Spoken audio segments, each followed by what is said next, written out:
Hey, Forrest here. Nothing like getting paid. And with ICCU's mobile app, I can deposit checks or accept Zelle payments so the money hits my account fast. I just wish there was an app for mowing the rest of these lawns. What? Dude.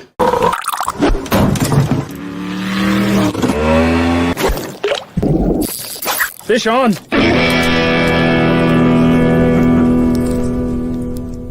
RowPaint.com is going all in this season with an all-star lineup. It's Coach Leon Rice and Andy Rowe.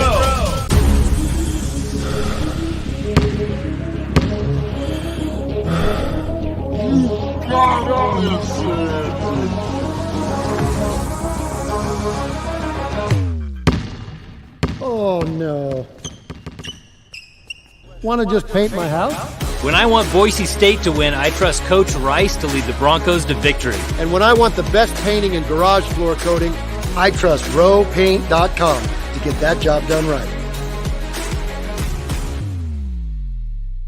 We don't need gimmicks like giant checks and mascots to promote this year's football contest because we're giving away even more money than we did last year. $16 million in guaranteed prizes to be exact. There's 2 ways to win and no rake. Players in Circa Millions make 5 picks against the spread each week with quarterly and full season payouts. Circa Survivor entries select one team each week with no point spread. Last the longest to win it all.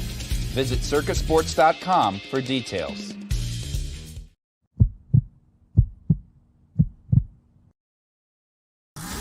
This is Bronco Nation News Live.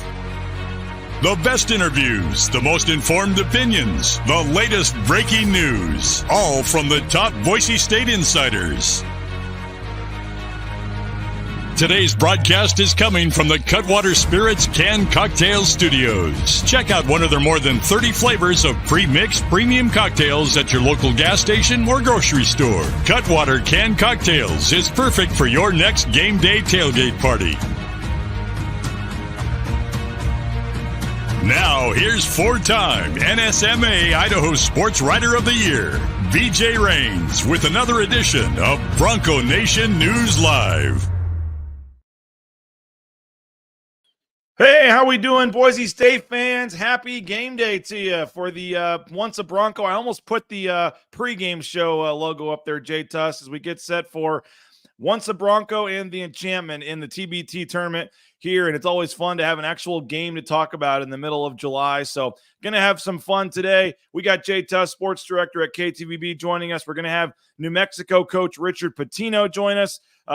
We are doing our summer series, catching up with a different Mountain West basketball coach these 2 weeks, and figured it made sense to make this a Lobo-centric show today. So we'll talk with Richard Pitino and our good friend Geoff Grammer, Jay, from the Albuquerque Journal, been covering this league longer than pretty much anybody. He's going to give us the lowdown on the alumni team for the Enchantment. He was out watching them practice earlier this week as well. So we got basketball. We got a game to talk about. How you doing, Jay? I'm good, man. Yeah, it's I'm just happy that they made it to Houston, apparently, because there are flight delays all over the country with what's going on with this IT outage or something like that. So don't tell me that. I'm supposed to be flying out this afternoon. Oh, really? I didn't notice that. What do we got going on? Well, it's the first time Will Hall's probably ever been grounded.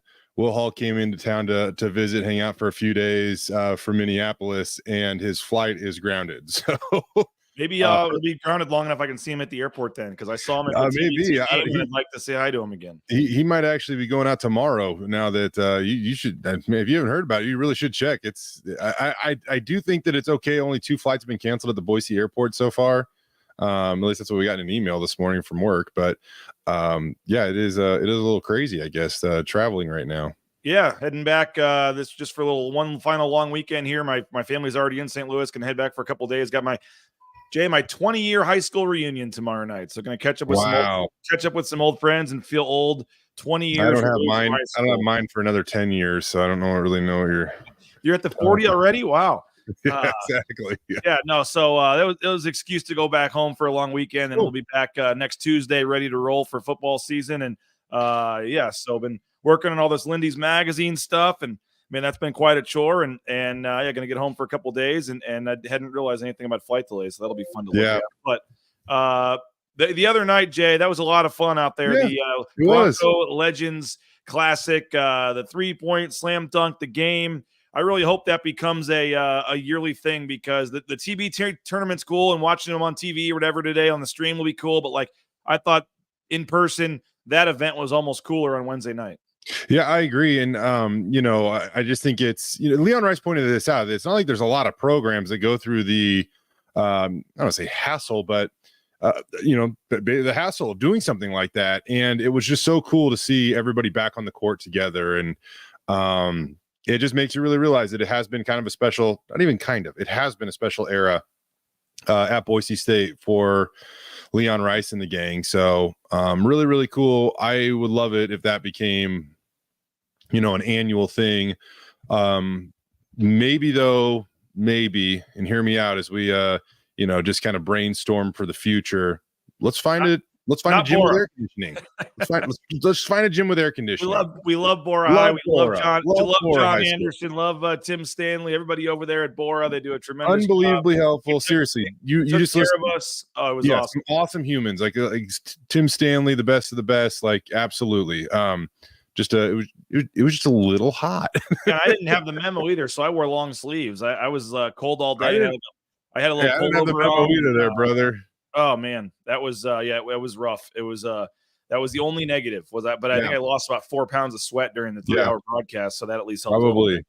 But it was really, really cool though. And like I said, it just brings back, some really good times with some really good players, and seeing Double J and Derek Marks, man, I always appreciate when Derek Marks is back in town. Cause like I said, he's kind of the standard for me in terms of, he's still a winner. Smooth, man, too. He just looked like he was 22 out there. And gosh, man, with all, I hype Derek Marks up as much as anybody when it comes to, talking about the past and things like that. So keeping that in mind when I say it is kind of funny though, because you see him out there and you can tell like he has a little bit of the savvy vet to him now, right? Like the way he moves and things like that. So it's I guess what I'm saying, he's way younger than me. He looks unbelievable, but he's not the kid anymore that, I once covered here at Boise State. Obviously, I know, I get it, obviously, but it was just cool to see him out there again. Yeah, I thought he still had it. Obviously, Justinian Jessup, Marcus Shaver Jr. I mean, you had the crowd getting into it for the 3-point contest there. There was some early drama going back and forth. That was awesome, man. You know who else has it? Montego Alford. That guy can still jump out of the freaking gym. 5'9", and can still just absolutely soar. Didn't win the dunk contest. Whatever. He took probably a couple too many attempts his last time. I get it, but he can still absolutely soar, incredibly athletic. But as you said, the 3-point contest was so cool. It was funny because after it was over, Leon had to dip out for just a second, comes back in and goes, "What I missed?" And I was like, "You missed an insane 3-point contest where in the semifinals." Am I okay to break this down, BJ? Yeah, go for it. Then in the semifinals, Justinian Jessup scoring off against Marcus Shaver Jr. Both of them bury 23s, right? And so they put 30 on the clock, have them re-rack, line it up again, and both of them make 10 threes. And so 2 rounds wasn't enough. They go to a half-court shootout. We have the half-court shot here coming up, yeah. And so Double J was able to sink that. It took him 2 attempts, BJ. It took him 2 freaking attempts. I did wonder about that. I was like, man, half quarters, we going to be here for a while? And then it was like, nope. No. Both of them barely missed the first. Marcus almost hit the first, and then Double J lines it up again and just buries it. So Double J, here it is. This is the first attempt, Oh, that's the second attempt. I'm sorry. You got right to the point. Okay, so Double J hits a second attempt, and this one didn't really even necessarily count because it was supposed to just be the first person to make it. You have one all for dunk here for you, too. Oh, this was the best one. This was the best one right here. Look at this. Like it's about even with the rim there, man. It like doesn't even like great video, but it almost doesn't even do it justice, BJ. Just because like being there and seeing how high he jumps, it's crazy for a dude that's like 5'9" on a Oh, there you go. Nice freeze frame, buddy. His head is almost hitting the rim there. Yeah. And we were live on the broadcast there. It's kind of fun when you're live on the broadcast. I'm sure you've done this with some of your broadcasts. You just kind of take over. Like there was a travel call we didn't understand, so we asked the ref live on the air why he didn't call travel, and then Alford was standing there waiting for the next dunk, and Burns was doing the dunk contest with us, and we just go, "What's your vertical? What's your vertical?" Tigo, 45 inches. Yeah. 45-inch vertical. Can still absolutely get it. Johnny said, love seeing D Marks. Just the different eras. And Thomas Bropley can still shoot it too, man. Dude, Thomas Bropley is like, I always say, and I'm broken record saying, Grant Hedrick's the most underrated football player in Boise State football history. Thomas Bropley might be the most underrated pro that's ever come out of Boise State. He has had just a phenomenal pro career overseas, playing in a very high league at times over in Spain, I believe. I think it's the highest league in Spain, but he's had an awesome career over there, and probably doesn't get the credit or attention he deserves as an alumni. But he can, man, he looks awesome. He looked awesome the other night. Dude's built like a and he looked great. So really excited to see what this all adds up to tonight, BJ. It's high stakes. It is win or go home. And I know they don't want to go home right now. So we'll see if they can prolong this thing a couple more days. And we got him on the post-game show, but one of the guys I was most impressed with, Cam Oluitan, only played 1 year at Boise State and transferred out, but he's playing overseas somewhere, and he went down to Southern Utah, had a nice rest of his career, but man, he was looking really smooth. I thought Nick Lynch, the one non-Boise State player on the roster, which needed, he is going to help them. Yes. Some size there, can shoot it a little bit. I think they got a chance. They have some pieces, they have some versatility, and they have some really good pros with Justinian Jessup and Thomas Bropley and Derek Marks, and I'm going to pretty much go through the whole roster if I want to here. Again, I will say, like, they're so close with this thing, and that's why, like, I just hope it's sustainable, and I hope they get to bring it back, because you hear other names that could be associated with this in the near future, and it seems like it could only grow if they can sustain the momentum. I do think I saw Ryan Watkins and some other guys, watching the stream when it was going on. He's like, "Oh, this is dope that it's being streamed. Wish I was there." I do think that, and I know some contracts just prevent guys like legally from being able to participate. That's why Derek Alston Jr. had to bow out when he signed his deal. But I do think if you're a Drimmick or a James Webb or a Chandler Hutchison or some of these guys, and you're watching this and you're seeing this, you're kind of going, all right. At first, it was kind of the end, and now it's like, okay, this is the cool thing to do. Yeah. Like, I want to be a part of this. I think it's only going to grow in interest. You're going to have guys fighting for spots, you would think, especially if, like you said, they're able to get the regional in Boise next year at Extra Mile Arena. I think you're only going to improve. But I will say this, like, you look at some of the rosters out there, like, not to like. I've seen a couple very good rosters. Like, I just looked at like I saw on my Twitter the Kansas roster came up. And I'm not some Kansas homer when I'm looking at this. Hold on just a second. Yes, you are. Yes, you absolutely are. Got the, but it's okay. Got the diploma. Yes, you are, but it's okay. You look at some of these rosters, BJ. I think that's fake. Plenty of money here. A piece of paper that comes in the frame when you buy it from Michael's or wherever.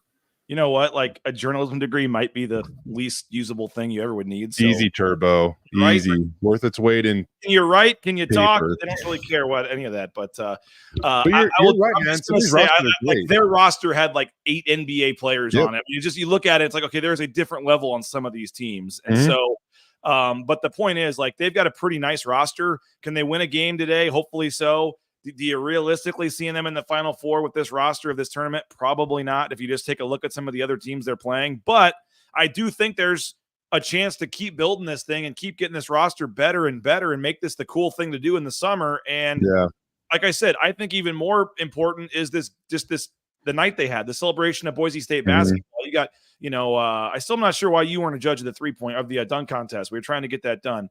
I guess I don't have much pull with James Reed as I thought I did, but we have Leon, we have Boucher, you have, Tyson out there. You're mixing the current, the former, the coaches. I mean, I just thought the whole night was awesome. There was some compliance issues. Won't get into a lot of it, but I know they were trying to have the current players more involved than they were. They at least got to get a couple guys out there for the dunk contest. I know in the future, in a perfect world, maybe they can even have the scrimmage be against the current team. That would certainly, I think, have more people want to come out and see the current team. No offense to the local pros. But I think they got over, they said they got over 700 in tickets, Jay. I mean, the lower level was packed. I mean, it could have been better, but I thought the crowd was good. I thought the interest was good. And again, you got to start somewhere, and hopefully they can win today and try to go on a little bit of run.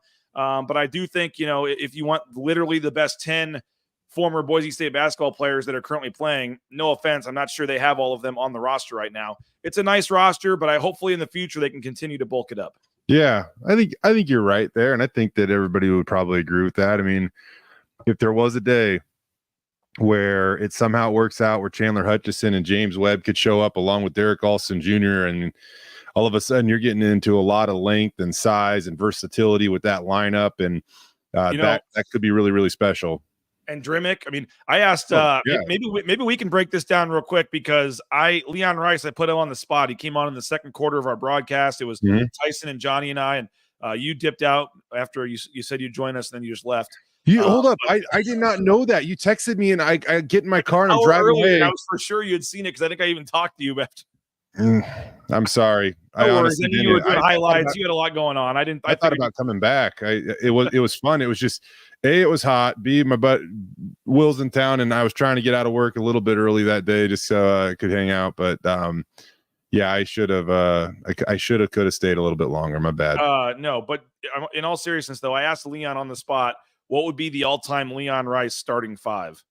Ooh, and he didn't really want to. He talked about some of the guys that would be on there, and we didn't get a set five. But if there was an all-time Leon Rice starting five at Boise State, let us know in the chat who you guys got. Who's your starting five of players that played for Leon Rice?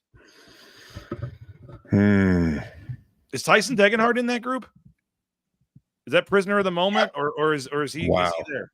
I'm now that you're saying this, I'm just trying to kind of go over it really quick because somebody's getting left out. If you leave, you can leave Drimmick out and put Chandler in. I mean, that too, I guess. But Derek Marks is on the team, or is Derek Marks is on the team. Is Justinian Jessup in there? Or if he's getting passed, then you're talking about. Obviously you've got Chandler, and also are we talking pro career? We talking what they did at Boise State? I guess think it's got to be conclusive, altogether, kind of, right? Yeah. Maybe you don't have a big. Just go five guards. That's why I put maybe Tyson Degenhardt just plays the five for you. He's played some five at Boise State. That's what I'm saying. I get that. I could use that as an excuse. So maybe he plays the five for you. Chandler Hutchison.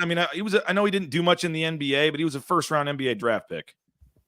He's probably He's got to be on there. This is where it comes down to. So I'm literally typing this out as we go to try to and I know that I don't have everybody on this, and I'm already gonna hate myself for even doing this. But I'm gonna put Tyson at the five. Okay. And then Anthony Drimmick is the number 2 all-time leading scorer in school history. So I got him on there. I'll go Anthony Drimmick and Derek Marks along with Justinian Jessup and Chandler Hutchison. And that leaves Derek Olson Jr. off. James Webb. But oh God. See, this is what I'm saying. I was going too quick, and I was just thinking about guys that were James had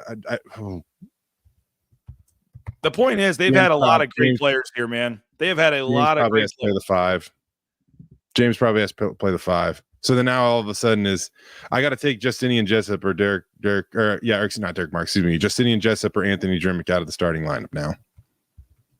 But to leave in Tyson? I'm leaving Tyson in because he can be my board guy. He's got versatility. He's a winner, glue guy. Marcus Shaver Jr. either. I'm not sure he gets in the starting lineup. I don't think he gets in this starting lineup. Really, really close, but I don't think he gets in the starting lineup. Yeah. Gosh, man. And then you can even go to if you're building a team, you can go to the glue guys, the Loriagas, the Nick Duncans, the James Reeds of the world. But you go down the line with this group, man, and the talent they have, and the players at Leon. What about Ryan Watkins? What about some of the Ryan Watkins is the selfless rebounder, awesome teammate. I can go to him probably and be like, Ryan, we got to bring you off the bench. You're gonna play a ton. You're gonna be our board guy. You're gonna be awesome. And I think he'd be like, okay, if it's for the best for the team, I think he'd be okay with it. Super good competitor, obviously, but I think he would understand. Guy's asking about Chris Childs. We're saying guys that play. Oh, now we're going back really far. Just kind of Leon Rice era here. Yeah, we were saying the all-time Leon Rice starting five. Yeah, because Leon Rice was sitting there courtside watching all these guys play, and I just kind of popped in my head. I was like, "What's the Leon Rice all-time?" Johnny says Marks, Hutch, Drimmick, Webb, Tyson. March. That's what I got. That's what I got, Johnny. I got James Webb. Drimmick and Marks both, even though they go back the furthest, both have to be in there. I hate. So that's actually my exact starting lineup. I got Marks, Drimmick, Hutchison, Degenhart, and Webb at the 5. So just to show how good this is, then the bench is Derek Alston Jr. Yep. Marcus Shaver, Justinian Jessup. Justinian Jessup coming off the bench. Who was drafted by? You mentioned that about Hutch. Second round pick. Jessup was drafted too. And that's why, I'm really going back and forth with Drimmick and Jessup there over who gets the start. But I think that Jessup would be, I think you could talk him into like that role. And also, I just feel like he could come off the bench and just, he get hot in a hurry and really be a little bit of a matchup nightmare. I mean, Drimmick's 2 points away from the all-time. I mean, he was 2 points shy. He's got to get it. Yeah, he's got to go get that. Yeah, he's got to get that.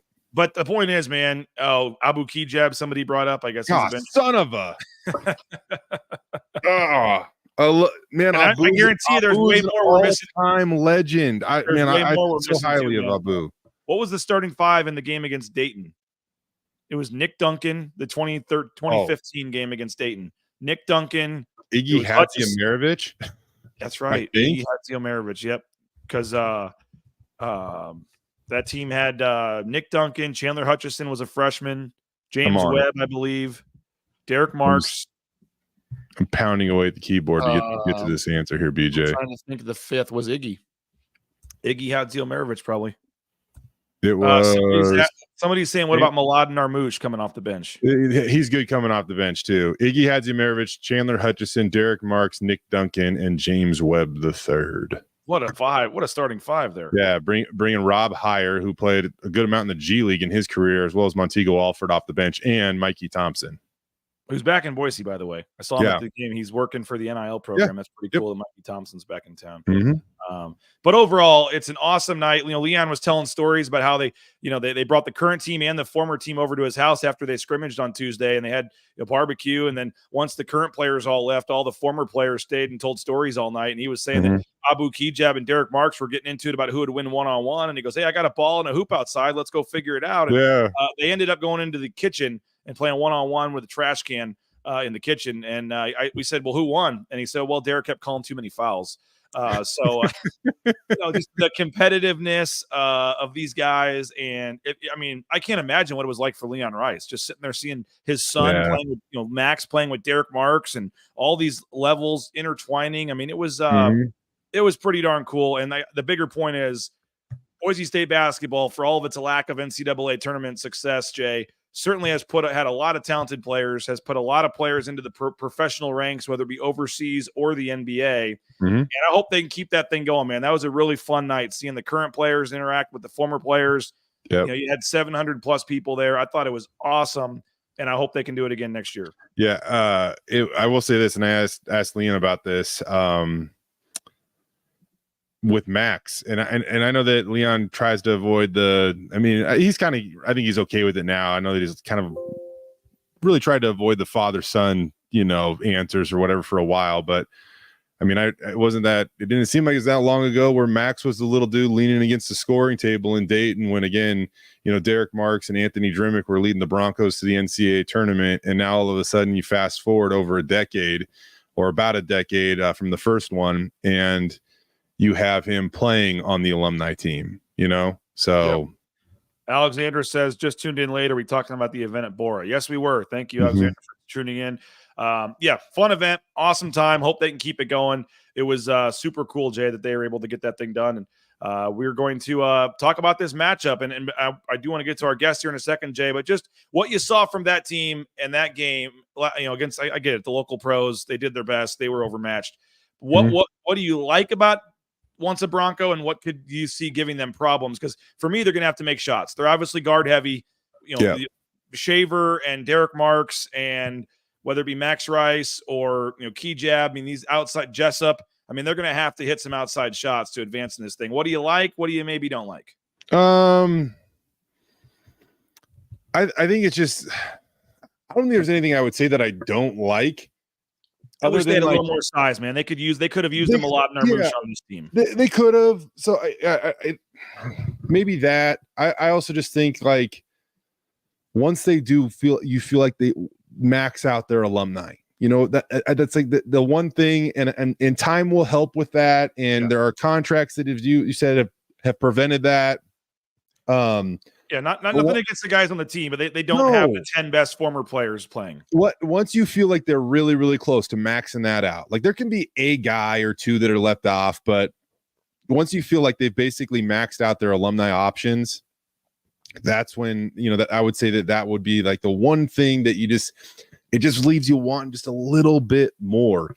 And you feel like, the sooner the better when it comes to that, because, is what it is. Like, if they do this for 5 more years, like Thomas Broplay and Derek Marks and some of those guys from the early Leon Rice era, they're gonna get a little old, right? So I would love to see it while those guys are still just rocking. If they could just max out their alumni options and see if they can really go compete at this thing. Believe it or not, Jay, FanDuel Sportsbook has odds for this game today.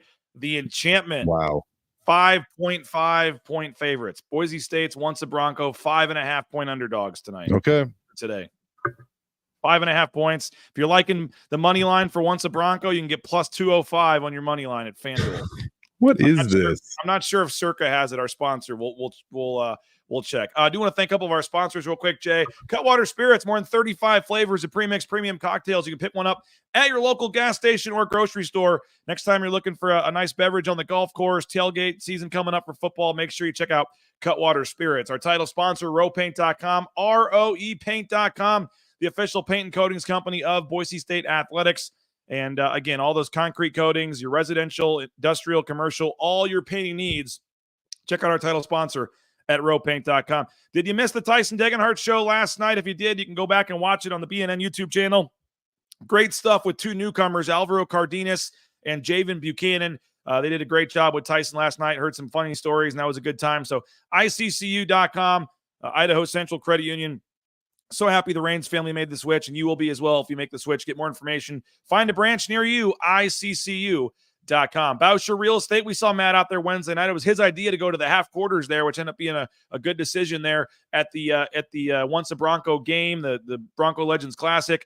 Number 1 ranked realtor in the Treasure Valley, BauscherRealEstate.com. You'll be seeing his jersey, the logo, the Bauscher Real Estate logo on the jerseys in the matchup today. He is sponsoring the team, so check him out, BauscherRealEstate.com, all your real estate needs. And again, he'll sell the $5 million homes, but he'll sell the smaller ones as well. No home is too big or too small. Check out Matt and his team at BauscherRealEstate.com and Ridley's Family Markets, ShopRidleys.com. 14 locations around the state of Idaho. Love that Kuna location. Highly recommend the McCall location if you're heading out of town camping up to McCall for the weekend. So all across the Magic Valley, the Treasure Valley, Ridley's Family Markets. Check them out online. Get that Skip app as well and get 40% off at the checkout at ShopRidleys.com. All right, Jay, I previewed it. This guy's been covering the Mountain West probably for longer than I think anybody. Him and Ziegler have been doing it for a long time, but I think Geoff Grammer's, in terms of knowledge, it's him and Ziegler right at the top, and then everybody else is a distant third in terms of knowledge of the Mountain West. And I thought it made sense, man. We want to know about this Enchantment team and the matchup tonight or this afternoon with Once a Bronco. Let's bring on our man Geoff Grammer. There he is, Geoff Grammer with the Albuquerque Journal. How we doing, Jeff? Good, man. How are you guys doing? Doing good. Loving the little basketball hoop you got there in the back of the office. All right, where's it at here? Yep. There it is. Trying to teach the 4-year-old daughter a little bit of basketball because the 14-year-old daughter not that much into sports. She's playing tennis now and stuff like that, but she's really into dance, and so I got to get this 4-year-old going on the hoops. We got some New Mexico fans infiltrating the chat here and stuff. We appreciate you retweeting that, Jeff. Hopefully everybody will play nice. I do have a block button here, folks, so let's keep it fun and clean here as we get ready for the matchup today. New Mexico fans are always keeping it G-rated. We're good. Yeah, they love me too, so I'm sure this will go great. But I do want to ask you, we're going to have Richard Pitino on in a little bit because I am doing a Mountain West series all this week, all of next week, where I'm talking to all the Mountain West coaches. I talked to all 11 Mountain West coaches for this series, and I'm having fun. I'm doing the Lindy's Magazine stuff, catching up on the teams, and getting ready for basketball. I've asked you a couple of questions over text about some of the rankings and stuff, but so we'll get to the current team in a minute. I do want to ask you about them, but main reason we wanted to have you on is talk about this TBT team, the Enchantment. And I know Boise State, once a Bronco, had a big public event the other night. I know at least they had a practice or something public that you were able to go to and check out this team as well. For Boise State fans watching this, what's the 411, the lowdown on the Enchantment, and who they have, what their strengths are, and everything going into this matchup today. Sure. So the Enchantment started, I'll give you a quick little rundown of the whole history. 4 years ago, it started, this is its 4th year, and that this team has kind of been together. And it started, the Enchantment, New Mexico's, the state name or nickname of New Mexico is the Land of Enchantment. And it originally started as a team of local players that were playing professionally, UNM players and New Mexico State players. It was supposed to be all those kind of meshed together. Then it sort of morphed into just a Lobo alumni team. And now while it's technically still considered a Lobo alumni team, it's sort of morphed back into open up to the whole state kind of thing.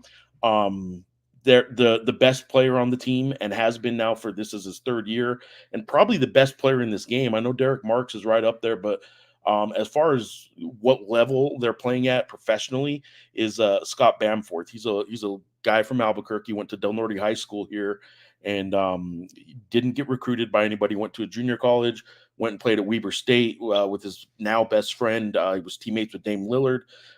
He's played in Spain at the highest levels in EuroLeague since then, and he's become just a stud. He is sort of in baseball terms, kind of that 4A player. He's better than AAA, but not quite good enough probably to make it in the NBA or in the MLB. He's kind of in between there. But Scott Bamforth is a guy that you should watch for. He is, his kids. I love talking with this kid. He has a 12-year-old son, Kingston, and like 2 of his uncles are Dame Lillard and Porzingis, who Scott played for and became best friends, very close friends with anyway, in Spain a few years back. And like, it's just funny to think that this guy who wasn't good enough to play at New Mexico State and New Mexico or any Division I college out of high school is now one of the best pros ever out of New Mexico. And he's on this team. And I do think that it's worth watching what Scott Bamforth is going to be doing in this game. He is a guy that had the attention of all the opposing teams last year when Enchantment went to Lubbock and did win 2 games and then lost to Bleed Green in the round of 16. Bleed Green got to the championship last year and lost a Heartfire team that New Mexico the previous year lost to. So Heartfire won TBT last year, won the $1 million, and Bleed Green, the runner-up, that's who Enchantment has actually lost to the last 2 years, been eliminated by. They've put together a pretty good team the first 3 years. The problem is this year they're kind of missing some pieces. They got a forward who is not yet as recovered as he would have liked to have been, in Christian Cunningham from an ACL tear. They lost J.R. Giddens, a former first-round pick of the Celtics, way back when, a former star under Steve Alford for the Lobos. He's played the last 3 years for Enchantment. He just got a deal a couple weeks ago to go make, I want to say $20,000 or $30,000 for just like a few weeks of work in China. So he backed out. $1 million is nice, but it's not guaranteed. He has guaranteed money to go do a really short stint of playing in China. So he backed out at the last minute. Some other players that kind of have backed out have sort of left this team a little lacking in size. I know Once a Bronco doesn't exactly have size either. I will say what this Enchantment team has is shooting. It is like Once a Bronco, a very guard heavy team, but 3 of the best shooters, I will confidently say 3 of the best shooters in the entire TBT. If you're talking about 10 or 15 of the best shooters, 3 of them are going to probably be on this Enchantment team, so they can shoot from the outside. I think Bamforth is a guy who told me earlier this week he doesn't remember losing a shooting contest to anybody but Dame Lillard. Well, Tuesday night in their event against the Lobo alumni, kind of local all-star / Lobo alumni all-star team that they did in the pit, and they got 2,500 fans out at. He did lose to somebody, but Bryce Alford, Steve Alford's son, who was a La Cueva High School graduate here in Albuquerque. He was forever like the future Lobo, right? Because Steve Alford was the coach. This guy who set the state scoring record his senior year of high school in New Mexico, more points ever or scored in one season ever. Bryce Alford was like the future Lobo. And then in March of that year, Steve Alford takes the UCLA job, and Bryce Alford goes to UCLA and plays 4 years for his dad. I don't know if people realize that Bryce Alford, of all people, is tied for 5th all-time in scoring in UCLA Bruins history, tied with Reggie Miller. So he can play, and he's playing at a high level overseas. He brought with him a teammate from overseas, Joey Brunk, who's a 7-footer, played for the Indiana Hoosiers and Ohio State. They need him because they don't have much size. It's pretty much him and Morrissey Daisy, who was the newcomer of the year in the Mountain West a couple years ago. But then the third shooter on this team that I think is as good as anybody, and he was in the finals of the TBT. They call it the 33-point contest. It's not a regular 3-point contest. What they do in the TBT tournament is each region has a 3-point contest, and what they do is it's 2 players on either end of the court, 1 rebounder, and it's the first player to hit 11 3-pointers, hence 33 points, wins that round. And the winner of that at the finals gets, I think, $33,000 or something like that. Anthony Mathis was in the finals of that a couple of years ago. So Anthony Mathis, Bryce Alford, and Scott Bamforth are 3 of the best shooters playing in this tournament. And if they can get those guys going, that's the goal, because they don't have a whole lot of size right now. I know Once a Bronco doesn't either, but that's going to be the issue. And then one other weakness I'll point out, and I'll shut up for a minute, I swear, is they probably don't have a really good speed. They don't have a Jalen House. They don't have a point guard that's probably going to stay in front of Marcus Shaver very well. So that could be a weakness. If Shaver wants to penetrate, he probably can at any point. So I think that'll be a big weakness for the Enchantment team. I think one big strength is not only the shooting, but the fact that this is their 4th year, and a lot of these guys have played multiple years. That Kenny Thomas, the former NBA player and former Lobo, is the head coach. This is his 4th year coaching. The core around this team has now done this for 4 years and kind of has an idea of, it's not just the name power on the roster. It's what you do together, right? You can't just, it's not AAU time where you just kind of show up every weekend with players from around different states and you kind of show up and play. It's what team looks cohesive. And it's really hard to do that in the summer when these guys aren't getting paid anything unless they win. It's hard to do that with all these guys coming from different states and different cities coming together. So it's going to be tough, but I will say the strength for Enchantment is that they've been through this now. This is their 4th time, and they've gone a step further each time. They lost in the first round the first year. They lost in the second round 2 years ago. They lost in the 3rd round last year. Obviously, they hope to make it past the Sweet 16 this year. You know, you mentioned, Geoff, that, I mean, these guys are really doing it kind of for the love of the game, if you will. I mean, unless they win, they don't get a whole lot for doing this, right? You also mentioned about Marcus Shaver Jr. getting to the bucket. It's funny, being out at Boise State scrimmage earlier this week made you go, man, could have really used a guy like that this season on the Boise State men's basketball roster. Yeah. How much do you just enjoy the walk down memory lane when you see so many eras colliding on the court at one given time? Yeah, that's really what this is about. I know TBT isn't only alumni teams.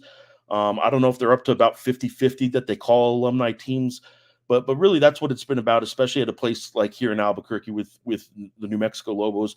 And last year when they did have multiple New Mexico State Aggies, it was pretty cool to see the walk down memory lane, like you just said. The Tuesday night is when they did their kind of all-star game here, right? And there have been 3 Lobo legends, not just 3 former Lobos, but 3 Lobo legends that have died since April unexpectedly, right? And so they kind of came together. They honored these guys. There was a former WAC player of the year in Greg Brown who died in a car crash last month at the age of 51. A lot of memories of him, obviously. He was the Naismith, the Pomeroy Naismith player of the year for the best player under 6 foot tall back in 1994. He was also a local kid who won a state championship. So the memories kind of went all the way back to honoring him. His daughter played at UNM as well, Amaya Brown. Then Drew Gordon died in a car crash. Drew Gordon was as good as any player in 2012 in the Mountain West. He started at UCLA. His brother Aaron Gordon was here on Tuesday night, the Denver Nugget, to honor him. They gave him and his family a jersey, obviously, but he died in a car crash outside of Portland on May 30th. And then at 33, he was on this Enchantment team for 2 years, Drew Gordon was. And then the other one, Ruben Douglas, who led the nation in scoring in 2002, he transferred from Arizona and then played 3 years for the Lobos and was the national scoring leader. He died in Costa Rica, where he came down with an infection, and he was the age of 41, or 44 rather. So 51, 44, and 33 years old, all in good health until the two car crashes and then this infection that got Ruben Douglas in Costa Rica, all unexpectedly. They all came together. And part of that, too, one of the guys that came was a 10-year NBA vet in Tony Snell. He was here on Tuesday night. And I can tell you, talking to Tony Snell, who has a huge story of his own off the court, in that, like, he never talked here. His nickname for the Lobos was the Silent Assassin. Everybody knows Tony Snell didn't talk. Well, about a year ago, he had his son diagnosed with autism. And everything that pointed towards his son having autism and all the signs, him and his wife kind of looked at each other, and everyone said, Tony, that's you. So as an adult in his 30s, he got tested too, and he has autism.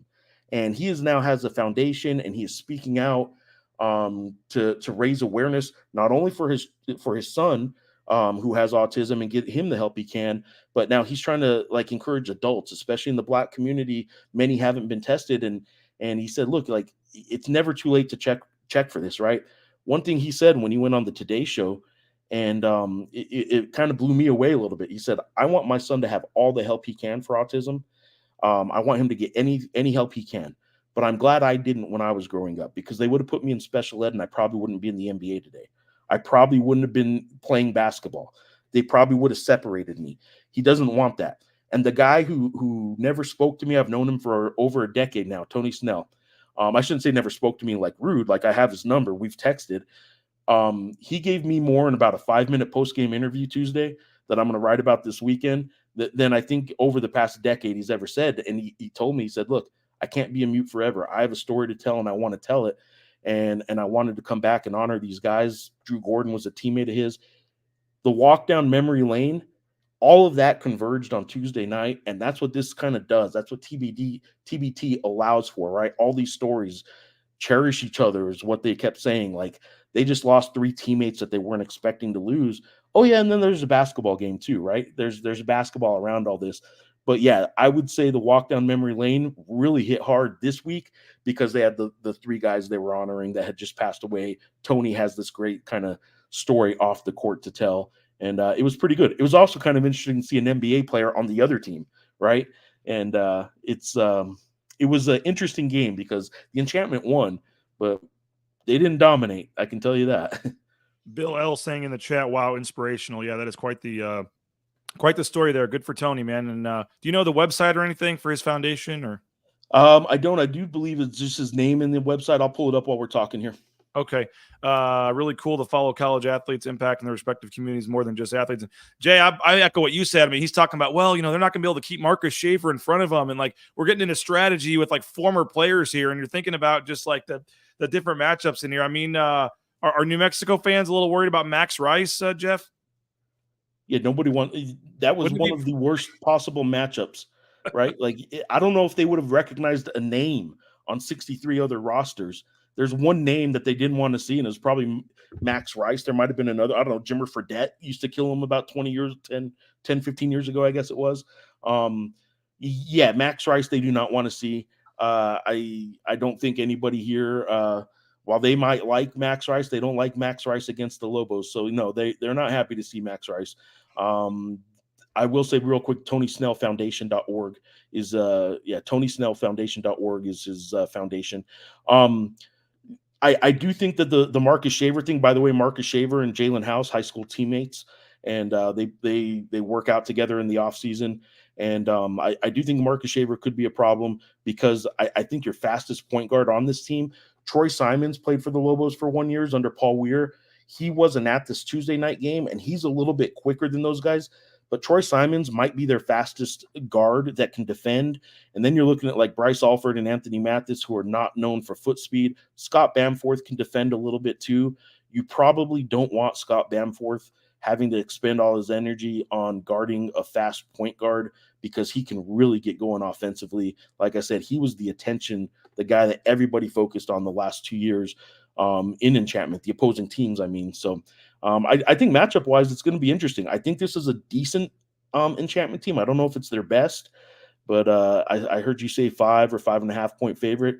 Man, they got some potential weaknesses, so that might be a lot of points to be favored by. Geoff, I'll ask you this. I'm not going to ask you to name the starting 5 because, as I just found out with BJ, it's going to take us at least 20 minutes to get through this. I heard How long do you think it would take you to name like your all-time starting 5 since you've been covering the New Mexico team? Yeah, I will say I can name one real quick, and it would be Jalen House, because as far as a writer goes, Jalen House will be on my all-time list no matter what. I don't care if he was good at basketball, and he was pretty good at basketball, but whether or not he was good at basketball, the hate that he drew out of people, just sucked out of opposing fan bases. Yeah. 20, 30 minutes before games, he was already getting heckled. I've never seen anything quite like that. And in 3 minutes of in the NBA Summer League game the other night, he didn't play in the first game for the Celtics. The second game, he played 3 minutes, got called for 2 fouls and a technical, and was talking the whole time. And then the third game, he had a really good game just the other night, 2 steals, and they were the kind of steals where you just steal it and coast to coast.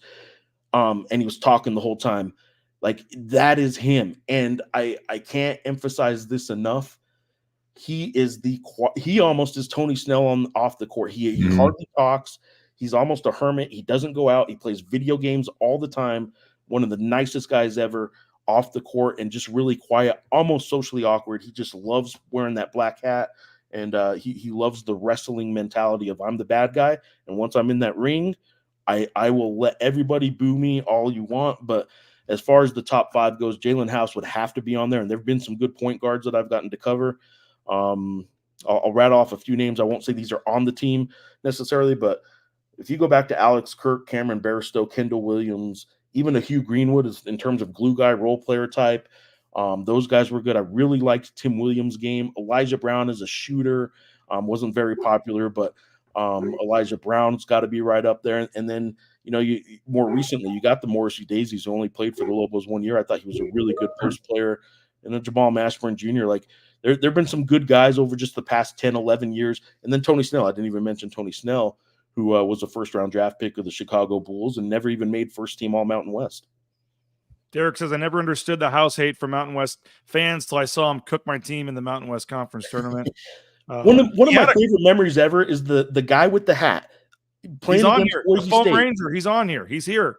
He says House is incredible. That's him right there. There's the hat. There he is. Well, no. At the Mountain West tournament, there Mountain was West a guy Championship. standing in the stands just jawing at House from pregame. Oh, that guy. Yeah. He was wearing a hat, and he beats Boise State, and they ask him about it in the post game on CBS Sports Network. They're like, "Well, were you talking to that fan over there?" He blew him a kiss at one point. Yeah. He's like, "Yeah, I don't know who it was. That guy in the hat. Like, I just wanted to show him something." Turns out it's a Utah State fan. It wasn't a Boise State fan at all, and some Utah State fan just got under Jalen House's skin. And even if he wasn't jawing with Jalen House found somebody to hate every game himself. So I'm going to prove to that guy that I belong. And that said, this Utah State fan absolutely was giving it to him the whole game. We were sitting right by there too. I remember that. He was turning around like, who was he talking to? Like, and I don't know if that guy had a huge bet on Boise State on the other team, or if he just all that was one thing Mountain West fans could come together on, right? It was hating on Jalen House. Absolutely, it was funny. I loved it. I loved writing about it. I loved it. Yeah, man, Jalen brings the hate out in people. I tell you, he is the BJ Raines of college basketball. I'm just kidding, buddy. I'm just kidding. I was just waiting for that shot the moment that Jalen House have a couple of rough games against Boise State though before the conference. Absolutely, him and Jamal Mashburn both. Mashburn and Jalen House, and I wrote about this a couple times. Like, if you go back over their 3-year career, their shooting percentage against Boise State horrific. In fact, I don't think those two had worse opponent than Boise State. And then come Mountain West tournament time, everything was different, and Jalen House was on a different level. He got the last laugh, but I remember him being like 5 for 25 or something in the It was regular. That bad. might be generous if you think I he think hit it 5 was shots. generous. Yeah, I think it was generous, Jeff. He shot under 20% in the regular season against Boise State, and then just boom, Mountain West tournament showed up and He got the last house went off. Final thing real quick, Jeff, before we get to our guest, Richard Pitino, give us a quick synopsis of the Lobos, this year's team, how you're feeling about them. I've got them picked second right now in the Mountain West preseason. Obviously, bring back Dent and Joseph and a couple key reserves. Your thoughts on New Mexico here? Yeah, I've told you this. I think right now 1 and 2 is Boise State, New Mexico.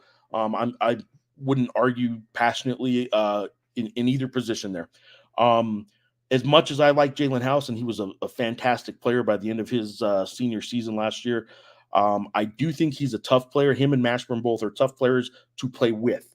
I think this Lobo team will be a more normal team. That's not a sexy way to hype up this team, but they'll be more normal. The teammates are all going to know what the teammates are doing on the court.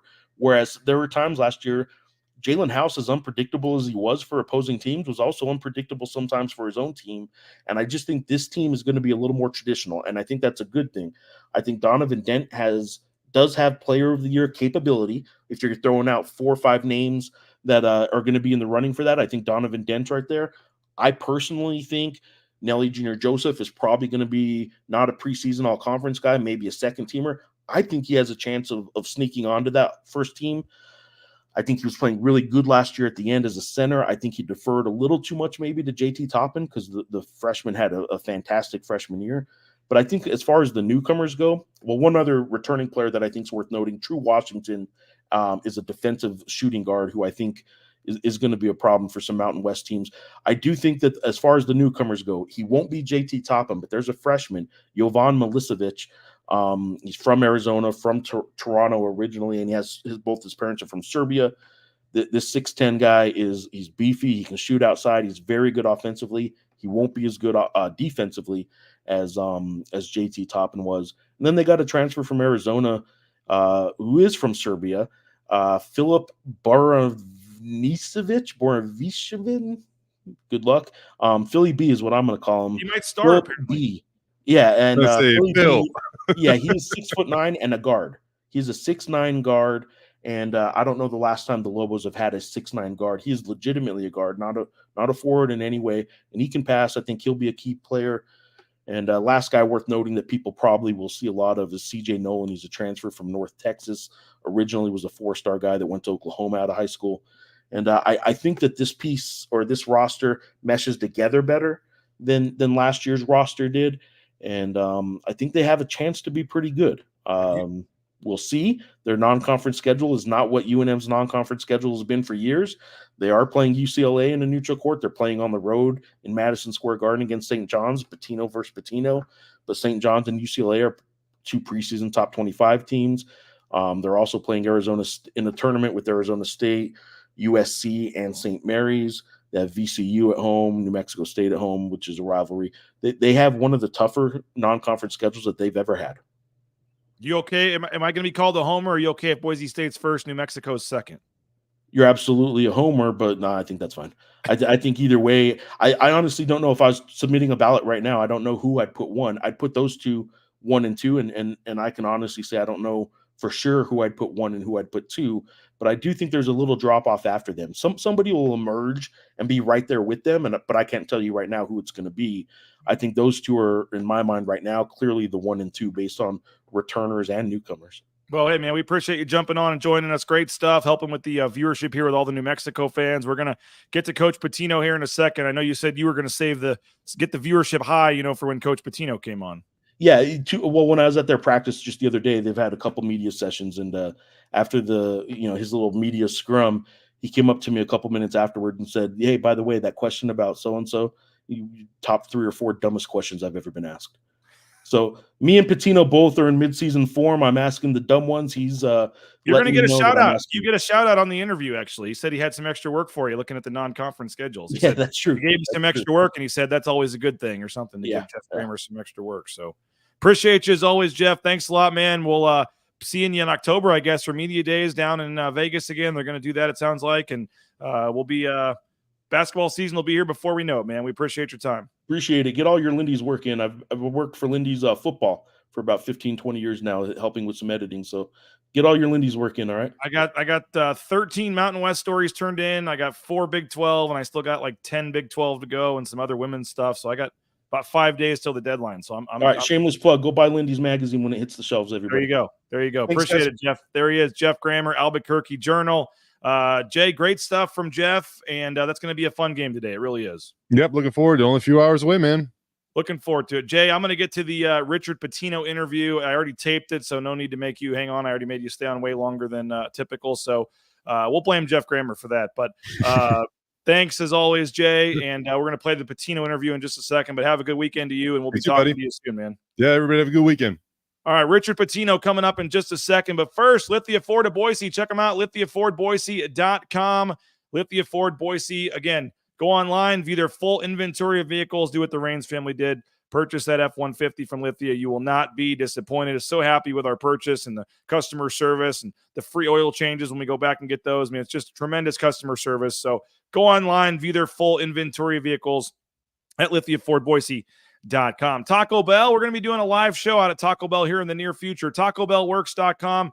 Go eat at Taco Bell. It's great food. You will not be disappointed. But again, if you're looking for a job, they are hiring. TacoBellWorks.com. You get more information. And all the men's basketball players we're talking about, women's basketball players, the endowed scholarships are presented by Taco Bell and funded by Taco Bell and the SON Management Group. So go return the favor, SON Management, the Nicolason family, and go eat at Taco Bell. And again, if you need a job, make sure you apply and get more information, TacoBellWorks.com. You need some Boise State gear for football season coming up, for basketball season, the blueandorangestore.com has you covered. All your Boise State gear, jerseys, the new uniforms. Yep, they got them.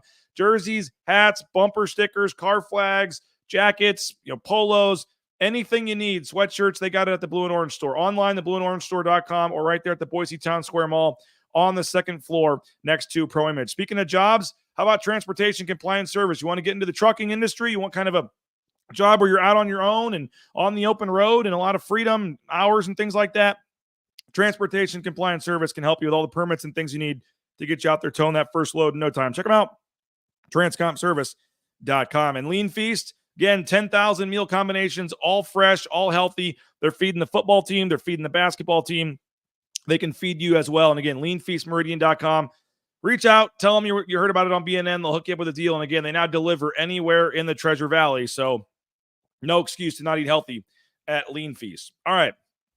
Richard Pitino coming up in just a second. I do want to throw out another plug. We're starting to fill up spots. We do have a couple left for the Las Vegas trip for the football game. You want to go to Las Vegas for the football game in late October? You get round trip airfare. You get 2 nights at either Circa or the D. The price depends on which one you stay at. You get a pre-party all day Friday out at Stadium Swim before the game. You get some free drinks. You get transportation to and from the game from Circa. Again, hotel, airfare, pregame party. The only thing not included is a game ticket because I know people are particular on where they want to sit. So we'll let you get your own tickets, but it's $499 is the price. And when you add it all up, it's a great deal. 2 nights hotel, round trip airfare for $500. And again, I mentioned you get a pre-party with some drinks and you get transportation to and from the game. So you don't have to worry about Ubering or taking a taxi, whatever. We'll put you on a big party bus with all the BSU fans. It's going to be a lot of fun. So if you want to go to the game, email me. I'll get you more information. Raines@BroncoNationNews.com. Raines@BroncoNationNews.com. And join us at Circa in October for the football game. And speaking of Circa, real quick, their contests are going on. It's about a month away. We're going down for contest weekend. Connor Johnstone's going down. The Draper family's going down. We're going down.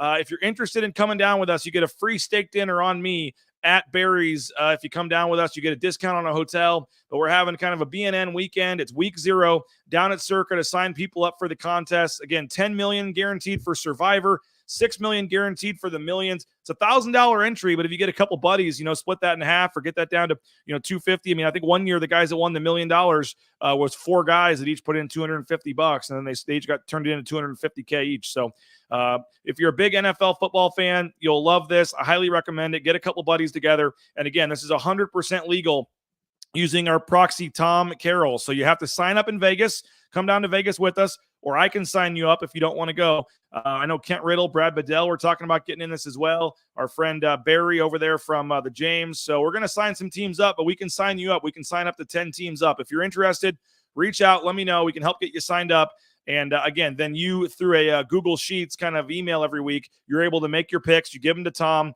then Tom goes into Circa and makes the official picks, and it's 100% legal. It's how players play all over the world. And again, that's with Tom Carroll, VegasFootballProxy.com. So reach out to me. We'll hook you up with Tom and get you set up. Tom Carroll, and you see the information there on the screen. All right, let's get to our interview with Richard Pitino, New Mexico coach, here on Bronco Nation News. All right, back here, Bronco Nation News, continuing our summer series, looking at the Mountain West basketball rosters and coaches and seasons after such a great last year. The league trying to replicate that again this year. And one of those teams, Richard Pitino, New Mexico Lobos. Coach, appreciate your time. How you doing? Doing great. Thanks for having me. Appreciate it. Always enjoy good catching up with you. And I know New Mexico, one of the teams picked, going to be picked at or near the top of the league this year. I know you guys lost some key guys, but excited about, who you kept and some of the guys you brought in. What's kind of the big picture, I guess, before we dive into some of these individual guys, just the state of your program right now? Yeah, I mean, we lost a lot. Now, that doesn't take away that we're not excited. But when you lose key guys like Jalen House, Jamal Mashburn Jr., and JT Toppin, there's going to be an adjustment period for sure. JT was the one we felt like we had a pretty good chance of getting him back. And then on the last day, he decided to enter the portal, which his right, certainly. So that was challenging. But we do feel like with the transfers that we added, with Donovan Dent back, with Nelly Jr. Joseph back, with True Washington, Mustafa Amzil, 6th man of the year, we feel like we have enough, I think, to be competitive. Summer's been going really well. A lot of new faces. Everybody's dealing with it. And but it's still very, very early in the process, and just trying to put it all together best we can day by day. I know you do lose a lot, but in this day and age, to still have 4 guys that I think played at least 18 minutes for you last year coming back, that's a luxury that not a lot of teams around the league will have. Yeah, no doubt, and that's why I think people are somewhat positive about our team. I think we probably all, media, coaches, fans, just going to have to shift our perspective of how to judge teams, right? Because having guys back, and I've seen some studies on social media, and who knows, I think we all still value having guys back, but you could still win with a lot of transfers. It's totally changed. We were discussing it today, just talking recruiting, and we're so prone to going on the road in July and evaluating these high school kids, and how many high school kids do you take versus these transfers is really the balance we're all trying to figure out. But I have definitely liked the new guys we've added to go along with the returners coming back. Well, let's talk about a couple of those returners first. And Donovan Dent, obviously now kind of was already one of the best guards in the league, and now kind of steps into that spotlight a little more as your top returning guard here. What's his ceiling and his outlook for this year, and not having those other 2 guys around him in Jalen and Jamal? How does that kind of change his game, if at all? I think playing those 3 guards together was more challenging than people realize. It wasn't that it didn't work. Obviously went to the NCAA tournament, was able to win 26 games, but guys had to sacrifice. And I don't think there was any other way I would have done it looking back on it. Mashburn was deadly in that mid-range. Jalen House is kind of that spark plug that can kind of do so many different things. And then Donovan, Donovan was that primary ball handler. But you needed those other guys to touch the ball, where I think you'll see the ball in Donovan's hands a lot. He's a phenomenal passer, and he's a phenomenal layup maker. I thought the beauty of him and our program has been every year has gotten better. And hopefully for Donovan as well as us, we can improve off of that. I think he's a gamer. He's a guy that people want to play with. And I look for him to have an all-conference type year moving forward. And you had, him paired with the other guards, and you also had kind of down low as well with JT and Nelly Jr. Joseph, and now Nelly kind of it ascends, at least in terms of the returners, to the main guy you got down there. Well, we saw some really nice things out of him, but what's his outlook moving forward here? Yeah, we actually were talking about it today. Like, a goal for Nelly, I think, should be to be an all-conference big, and we were talking about it. And honestly, the 2 that I would argue could be ahead of them are Stanley and Degenhart. But We want Nelly to have lofty goals. He was behind the 8 ball in a big way because he got here very, very late because of his visa holdup in Nigeria. He's been here all summer. I think he's really, really motivated to have a great last year. So Nelly is in the best shape of his life. He's tough. He's physical. And, I think he'll be one of the better centers in the league for sure. What about your other 2 key returners in Mustafa and True, and how ready, I guess, are they to have an increased role? Yeah, if you remember, Mustafa started off, couldn't make a shot in the non-conference, really, really struggled. Some of that could be just transfer, finding new, a new home and not being totally comfortable with everything. And then he really went on to shoot, I think, 40% from 3 in the conference play and was 6th man of the year. So hopefully he can play off that momentum. He's been here all summer as well. He went and played with his national team, which I think hurt his adjustment a little bit, where I think he sees the value in being here all summer. And then True reminds me a little bit of Jalen House in the way of he just impacts the game, whether it's getting a steal, blocking a shot, getting to the rim. He plays with an incredible amount of energy. So, I think Mustafa is certainly older. He kind of is what he is, and I think he'll have a really good year, where I think True could hopefully make like the Donovan freshman to sophomore year jump. Hopefully True can do the same.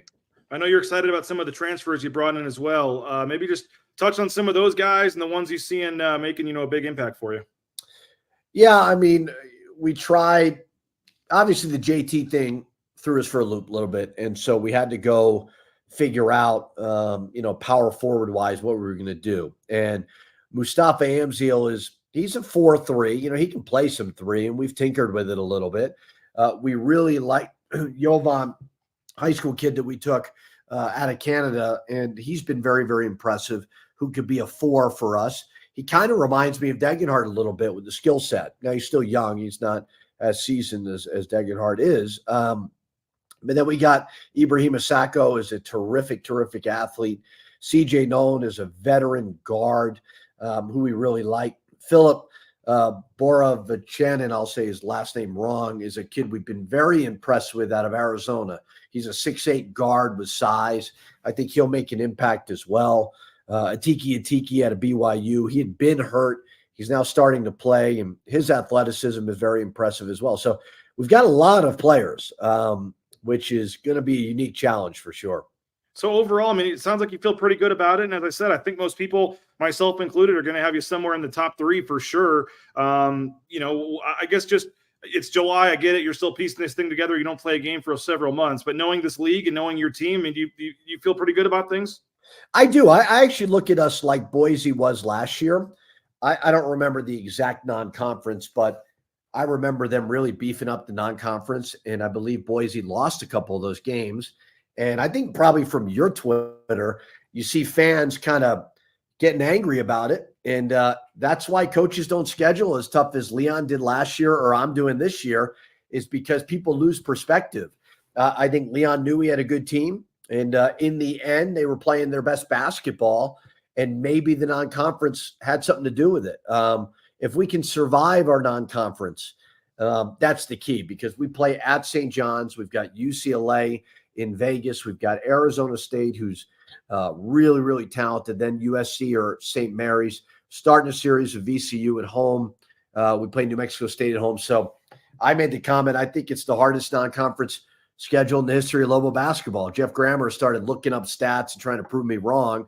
So I gave him a little more work intentionally. But I think if we can see if we can steal a couple, I think it's going to make us better in the end. But yeah, I've liked what I've seen so far. And I know you don't know every team on every roster in the league yet, but what is your take of the league? And some folks saying it's going to be down maybe a little bit compared to last year, but overall, how do you just look at the teams in this league and who you expect it to be there at the end? Well, I think we got to remember 6 is the most in the history of the league to go to the NCAA tournament. So that is, everybody harps on our tournament success. I've never valued tournament success as an indicator of where a program is at. If you look at getting at-large bids, you're realistically going to have to be a top 30 team in the country. So you could argue that maybe we weren't going to get it. I still think we may have gotten it, but that's 6 teams in the top 30. That's really, really good. My first 2 years were 4-4, right? So are we going to get 6? I don't know. I think we'll be really competitive. I think Boise would probably be picked to win it, would be my guess. Utah State did a really good job. Jared did of getting some good guys back. I think Nevada's done a really good job in the portal. I think we'd all be insane to count out San Diego State. I mean, they've earned the right to always be in the hunt. Colorado State got probably the best prospect back, Nate Clifford. So I think it'll be really, really competitive. I've always viewed us as we're the Big East of the West. I really believe that. We have football. Obviously, the Big East doesn't, but I think it'll be just as fun as it was last year. Well, Coach, appreciate your time as always, and best of luck this season. Look forward to, I guess, October again, getting to catch up with you down in Vegas, hopefully for media days, and then should be a fun season. We appreciate your time. You got it. Thank you. Hey, shout out to Alex Martin, our friend, former Boise State basketball player. He is running a business where he's renting out some bounce houses, and he is also doing some landscaping work. 208 Lawn and Landscape is his primary business, but if you are looking for a birthday party, a team event, highly recommend the bounce house. It's very affordable. This was at our old house in the backyard. The kids loved it. So if you're looking for a bounce house rental, help out a local Bronco. Help out Alex Martin, 417-629-6832. Check out 208 Lawn and Landscape as well. We are a client. They come out every Wednesday and cut our grass, and highly recommend Alex Martin and his team. They do a tremendous job, so make sure you check them out. I got some nice comments coming in. I was thinking about that same thing, Derek. He talked about tournament success shouldn't value the barometer of the program. I totally agree with that. It's a single elimination tournament. It's kind of like the Mountain West tournament really shouldn't either. I mean, you play 31 games in the regular season and then you lose one game in the conference tournament. Wouldn't you rather win the regular season? I mean, don't you put more effort on playing every team twice and who's the better team over the course of the year? I mean, you should put way more value on the regular season title. I get it. There's an automatic bid on the line in the conference tournament. I get it. Boise State maybe over the years hasn't had the best showings at times down there in Vegas, but you look at what Boise State has done. Again, I was looking at this. I don't know if I deleted it or not, but the last several years, Boise State, they've only been worse than 5th one time, going back to when they joined the Mountain West in the regular season. They were 8th, I believe, one year. But the last couple of years, they were tied for 2nd last year, tied for 2nd the year before. They won the regular season, a couple of years ago right before that. So the last 3 years, 2nd, 1st for Boise State basketball. And they've had a couple 3rds in there. They had one, I think, 5th and an 8th, but they won it again, obviously, in 2015. So hasn't been too many more consistent programs over the years than Boise State when it comes to the regular season. And hopefully this is the year they can put it together in the postseason, obviously, and get that first win. And it kind of seemed, I thought it was fitting for Max Rice. I mean, I thought it would have been a storybook for him, but certainly you feel like Tyson Degenhardt, it would be an injustice to him if he gets to the tournament all 4 years or can't, get in this year or can't win a game this year. I mean, it just seems like it's all set up for a storybook for Tyson Degenhardt to get to the tournament and win a game at least and go on a run here, as a senior on his way out. I mean, he certainly deserves that, and hopefully that's what happens. So should be fun. 2:00 this afternoon. The website, let me put this on the screen here for you guys. This game is not on national TV, but it is available on thetournament.com/watch TBT. Thetournament.com/watch TBT. It's the Enchantment, the number 3 seed, Once a Bronco, the number 6 seed. The Houston Regional opening round game today at 2:00 Mountain Time. So check it out. Should be fun. Hopefully Once a Bronco can get on a run and get it going, and we have more basketball to talk about on Monday. So appreciate you guys all for checking us out. Make sure you go support them. Again, if you're still interested and got another 10 or 20 bucks, you can send them. This helps with their travel expenses and things, but also helps go into the pot for next year when they try to continue this along and hopefully host the regional in Boise as they try to pack Extra Mile Arena for that. So 2:00 today should be a lot of fun. Thanks to Jay Tust. Thanks to Geoff Grammer. Thanks to Richard Pitino. A lot of New Mexico talk today, but I do think they're right up there with Boise State as one of the top teams in the league. And Richard Pitino, always enjoy catching up with him. Bronco 130. Glad Pitino is a Mountain West coach. Roy, Bronco program is in good hands. Great coverage as usual. Thank you, Roy. Appreciate that. So somebody asking about San Diego State. I've got them 4th right now. I'll be honest, I don't love their roster. They lost all 5 starters. They lost 6 key players, and they made a couple nice additions in the portal, but nothing that like really stands out to say, oh, they should be first again. I think on paper, there are 2, 3, 4, 5 teams that have better rosters than them on paper right now. Brian Dutcher is very excited about his team. He thinks they're going to be very good. I'm going to take his word for him, and I've got him 4th right now. But I just can't put him any higher right now. I cannot put San Diego State ahead of Nevada, ahead of New Mexico, or ahead of Boise State based on what those other teams have coming back. Maybe the transfers and the freshmen all light it up for San Diego State, and we'll see. But I just can't, when you lose that many guys, put them that high despite what they've done. And I think 4th even being a little generous, to be honest. So we'll see. Utah State did bring 3 key guys back, Martinez, Fozlov, and that center, Johnson, the 7-footer. So they got 3 players back, and they've added some guys. But New Mexico's got Dent, and they've got Nelly Jr. Joseph. So they've got 2 of the best, maybe one of the best, if not the best guard, big man combo in the league. So they're going to be right up there near the top. Obviously, Boise State with Degenhart, Stanley, Cardenas, and then the newcomers they added, Meadow. I mean, there's a reason I'm not just a homer. I think you can look at it, and pretty much everyone I've talked to would say Boise State should be 1st or 2nd right there at the top. But New Mexico does bring back Mustafa Amzil and True Washington, as you heard Coach talk about, 2 key bench guys as well. So they've got 4 guys back who all played at least 17 minutes a game. They've added some transfers they like as well. They're very high on that Arizona transfer. It's going to be interesting. 2 Arizona transfers in the Mountain West, one at Boise State in Dylan Anderson, and one down there at New Mexico as well with Philippe. So we'll see what happens, but should be a lot of fun. Next week, we got some great interviews coming for you. We still have Nico Medved to play, Colorado State. We still have Steve Alford at Nevada, and he goes off on the NCAA tournament committee and all the teams getting sent to Dayton and stuff. He's got some great stuff on that. His perspective is always great defending the Mountain West. We've still got Utah State, Jared Calhoun. We'll talk to him as well. I'm trying to think who I'm missing here. But we've got 5 more already ready for next year. So yes, heading back for my 20-year high school reunion, flying out later today. It's tomorrow. But yes, we will have a BNN show. I'll be in St. Louis at my parents' house on Monday, Tuesday, and Wednesday. I'm not sure about a show Wednesday, actually, because I'll be flying back in the morning. But Monday and Tuesday, we still will have shows. We'll just be on location there in St. Louis at my parents' house for a couple of days. So as a Lobo fan, love watching Meadow. He's fun. Nicole, appreciate you for jumping on here. I think I saw earlier she said she's a Lobo fan but married into a Boise family. So you're conflicted a little bit there, but we appreciate you for checking out the show. Hopefully you are subscribed on YouTube. We're trying to get to 5,000 YouTube subscribers. Help us get there. We're getting a little closer every day. If you're watching on Facebook, if you're watching on X, switch over to YouTube, youtube.com/Bronco Nation News. If you're watching right now, make sure it says subscribed when you click right there on the Bronco Nation News channel. So if you can subscribe, it's free, it's easy.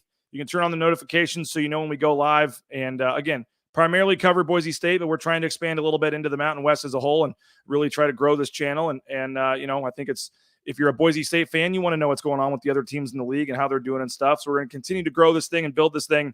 And if you can help us out, youtube.com/Bronco Nation News, hit subscribe, turn on the notifications, know when we go live, and let's get to 5,000 here as soon as we can. So if you're interested in the Vegas trip, send me an email, rains@bronconationnews.com. Again, $500, $499 to be exact, gets you 2 nights at the D, round trip airfare, pre-party with free drinks, transportation to and from the game. Basically everything except your ticket to the game is covered. And we don't leave till 5 o'clock on Saturday, so you can watch college football all day out at Stadium Swim. It's going to be a lot of fun. Awesome trip. I know Nathaniel Wilder and his dad's in. We got some other folks in as well. If you're interested, reach out before we run out. We only have limited spots of airfare reserved, so before the price goes up. So reach out to me if you're interested. Would love to have you join us. Again, have a great rest of your weekend. Again, 2 o'clock. Good luck to Once a Bronco. It's been fun following their journey the last couple of months, announcing all the players and everything. But again, thetournament.com/watch TBT, 2 o'clock Mountain Time. Once a Bronco gets underway, excited for that. And also make sure you're checking at noon today. I haven't seen the final word, but noon today Mountain Time, unless it might be 2 o'clock. I don't know if my clock switched to Eastern or not on my ESPN app. But the Milwaukee Bucks Summer League team, keep an eye on that today. Cam Martin could be making his Summer League debut.